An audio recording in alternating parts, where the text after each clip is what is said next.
Hey folks, it's Soul here to give my early impressions of the New World beta, which just launched the other day and I had the opportunity to get an early look at it. Okay, so it's not World of Warcraft, but I'm trying to be up for new adventures, and here's a chance for that. Now keep in mind this was a very fresh experience for me. I knew almost literally nothing about the game before jumping in just today, and I only scratched the surface of what feels like a pretty big game. I'm going to take you through the first few hours and give a few opinions here and there, so let's go. Character creation is pretty standard fare. You could say it's a little bit lean on the customization actually. It favors pre-selections instead of sliders, and it only has two body types, male and female, which is a bit disappointing because everyone is human. It is interesting that you can have a bearded woman though, and you can even set up your own pronouns. That's pretty neat. The premise or the story behind the game is pretty simple. You're thrown into this land full of stuff to do and to kill, and you're not alone. People, as in other players, have been regularly showing up in this new world, haha, and there's no way to escape, so they're just kind of eking out their existence and making lives for themselves, as will you. The gameplay feels less like a traditional MMO like World of Warcraft or Final Fantasy, so there's no mouse cursor. Outside of menus, there's no target selecting. It's a little bit more actiony, kind of like Zelda, but it's not as free with the movement as, say, Breath of the Wild. You use your left mouse button to attack, you hold it down for maybe a bigger attack, use the right mouse button to either block or aim depending on the weapon that you're using, you can dodge, and you have 3 action skills that you can learn as you develop your weapon skills. So it's definitely the sort of gameplay that's compatible with consoles. You could say that maybe it's made for consoles in that regard. This works out okay with the exception of maybe casting spells, because with that console feel, moving the targeting reticle, it also adjusts your camera, so it messes with your perception of depth a little bit.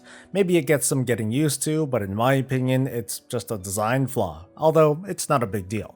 The game itself looks really, really good. I mean, graphics are just graphics, but graphics help a lot when it comes to immersion. And I think New World delivers on that feel of being dropped into a world that you can feel yourself in because it, has that realistic sort of vibe. It's not outer space, it's not the afterlife or anything crazy like that. It's a place with trees to cut down and rocks to crack and wolves that gang up on you pretty hard if you're not careful. New World doesn't exactly have predefined classes per se, but it does employ what I'm going to call a pseudo-genius system, because your one character can learn every crafting profession once they pick up the tools needed for each one, which is done within like the first hour or so. And in New World, your skills and usable abilities are governed by the weapon that you're holding onto, sort of similar to Final Fantasy XIV's job system, but it's a lot more fluid. If you swap from your rapier to a one-handed sword and shield, you don't suddenly turn into a paladin job, you're just still a dude with a sword and shield, and you have sword and shield skills. When gathering, you just gather. You click the rock to mine, you click the tree to chop, you click the dead wolf to skin, that sort of thing. It's pretty seamless and easy to run.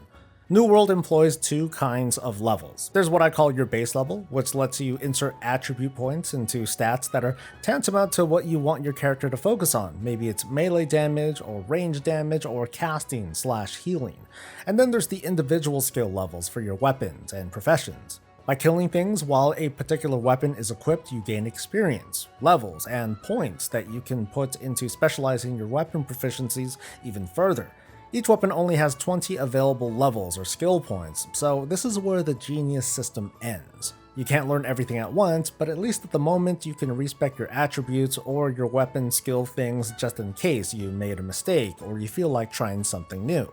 So as your character develops, you'll start to figure out your personal playstyle. Personally, I went with a good old sword and shield, but I also put on a fire staff for ranged attacks. You can swap between 2 weapons on the fly and probably pull off some interesting tactics or builds. I only touched on the crafting and gathering system in the time that I had, but it feels pretty deep. In fact, it's pretty much the bread and butter of the game. The economy is pretty much run by the players, although there are drops and other things, cool items to get out in the world. New World is very sandboxy, and after getting an idea of how the game works, you're mostly left on your own to develop your skills, or up your weapon proficiencies, and otherwise become part of the player politics, aka faction dominance. There are quests that help you get started, but they seem more like of a way to get you familiar with a new area than playing out a story of how you became a special little someone. You're basically a nobody. You're a cog in the machine until you rise up to prominence either by maybe being an accomplished crafter or a skilled fighter or a leader to fellow players. And of course, there's player housing. Each of the territories in New World has a settlement, and within are a number of homes there that you can claim as your own, or, buy as your own, haha. Each has its own cost and other requirements called standing, which you need to build up with a settlement that you want to make a home in. It's a pretty neat compromise of having lots of choices of where you want your home to be, but there might be dozens of other players who happen to choose the same home as yours to live in. And as a reminder, there is a furnishing profession to help fill your home out with stuff. So the initial impressions I have on this game are pretty good, although I'm not quite seeing anything that's so revolutionary or mind-blowing. I like that it's a buy to play, so I can at least jump in and out of this game as I please. In this really early phase of just exploring and figuring stuff out, it felt pretty fun being a noob. The combat itself is okay. I'm not a huge fan of this more action RPG feel, but that's just me speaking for me.